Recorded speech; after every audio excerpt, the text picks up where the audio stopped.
नमस्कार मंडळी, कशात बऱ्यात ना. आम्ही पनवेल बस महाराष्ट्रामध्ये गाजणारा आणि वाजणारा हा आमचा पनवेलचा बस डेपो. लालपरी म्हणजे गावाकडे फिरणारी आणि कोकणात फिरणारी हे आमची फेवरेट लालपरी चालवणारे कंडक्टर आणि ड्रायव्हर. आमच्याकडे मास्तर बोलतात आणि ड्रायव्हर बोलतात. तुमच्याकडे काय बोलतात ते कमेंट्स मध्ये सांगा. तर बाई ती ताई ही गाडी मागं घेऊन शिट्या, दादा पण नुसता शिट्या मार. मी बोला हवलदार आला का. तर दादांना टाइम पण ना तेवढा 2 मिनिटं त्या दादांशी बोलत. खरंच ती जरा एक दिवस ना आली ना आमची लय पंचायत होती. भाई लालपरी ना आली ना एक दिवस, आम्ही डायरेक्ट घरी जातो स्टॉप वरती आलेलो. भाई बरेच वर्ष मी प्रवास करते. प्रवास करता करता कधी माझा वय निघून गेला काही समजलाच नाही. तर भाई बस लागून पण नाही द्यायची. तिच्या पुरं धावतील जायला गाडी पण नाही लागून द्यायची. काय पोरा जायला आपटा बसला जायची मजाच काय बाई वेगळी. नुसते चांबड्या चुंबड्या बायका नुसते लहानपणी वाटायचा बाबा या एवढ्या मोठ्या गाडीन कधी बसायचो.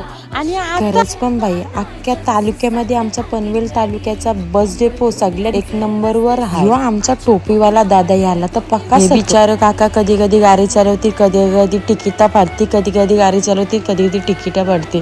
मी बोललो काय हो काका तुम्हाला घरी पोराबालांना वेळ द्यायला भेटत का नाही. तुम्हाला 10 मिनिटं लेट झाला ना नुसतं येरे नुसतं गोंगाट भरताव. सगळ्यांना बाई डुट्या इकडे तिकडे लागतात ना. तर काकांना बोललो एवढे दिवस कुठं होतो. बाय मी ढगान होतो ढगान. मी ढगात ना कसं